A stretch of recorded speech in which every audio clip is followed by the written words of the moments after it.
Hi, it's Amanda at Groovy Babies, coming back again for an expert sleep guest spot. Thanks to Michelle at Sleep Type Babies VIP group. So, the third question I am answering today is from Alana Fornan, and I apologize, I hope I got your surname right. But Alana has written, my 1-year-old used to be able to self settle from about 4 months old, but for the past month or so has needed to be rocked, patted, or even just needs someone in the room to be able to fall asleep, or he screams hysterically. This has also carried over into any wake ups overnight and is taking up to 2 hours to get him back to sleep. And she's struggling, understandably. It seems like he's experiencing some kind of separation anxiety. So, what can I do? So, this actual question is fairly common in the type of questions that have been posted under this. So, yeah, separation anxiety is it is a normal part of development, and separation anxiety comes at different stages in the first sort of 12 to 6 months to age 2 of a child's life. And some children will experience it at a greater level than others. So, it's a normal stage of development, and it starts when babies begin that things and people exist when they're not in presence, or, it's called object permanence. And, what does it look like? It normally is when, moving the video around. If, you move or leave the room and the child has acted like you've just hopped on a plane and left the country. What happens is that it can show up at nap time, and it can definitely show up at bedtime, and it can show up through the night as well. And, it's just a sign that your child just doesn't want that separation, or, will try and roll along that separation bird, doing every type of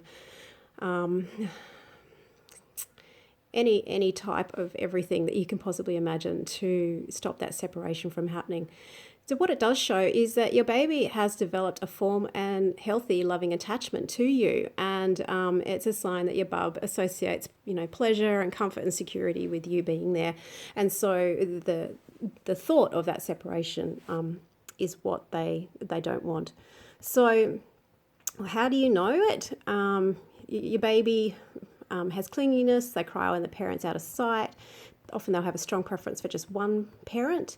They may have a fear of strangers. They'll wake at night crying, and obviously they will settle down straight away when you go in there. So, how to deal with separation anxiety? Just allow your baby to be a baby. It's okay for them to want you to be a bit close. So, and that's evidence that you guys have a really good relationship that's going on there. So, if you feel like you want to stay with your baby at this particular time period, often the more that you meet a child's needs, the quicker they'll move through a developmental phase and then go back to what they're doing. The other thing is that give your baby lessons in object permanence. Let your child know, through things like peekaboo, but as they get older, playing with them in their environment in daylight. Use what's called the be right back technique if they have that comprehension. So it might be that you're in a room and you go, oh, mummy just needs to get a drink of water, I'll be right back. Go get a drink of water and come back. Practice short, sharp separations. Sometimes it's only 20 seconds to begin with, then working up to like 30 seconds to a minute, 2 minutes, that sort of thing. And, it's about building that trust that you are actually going to come back. Don't ever sneak away and leave your child. With the older ones, you can develop little games where they know that you're going to come back, especially at bedtime.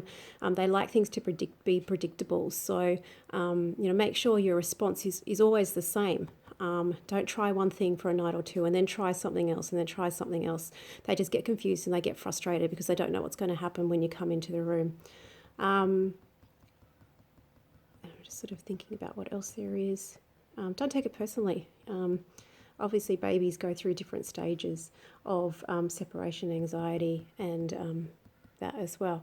So things like make sure they've got comforters, make sure that the Lula doll. Lula's really, really good for the older age group and separation anxiety. Sometimes it'll take a couple of weeks for a child to become attached to a new sleep association or a sleep object.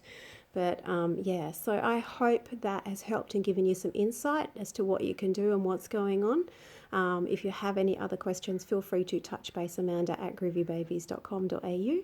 And yeah, good luck.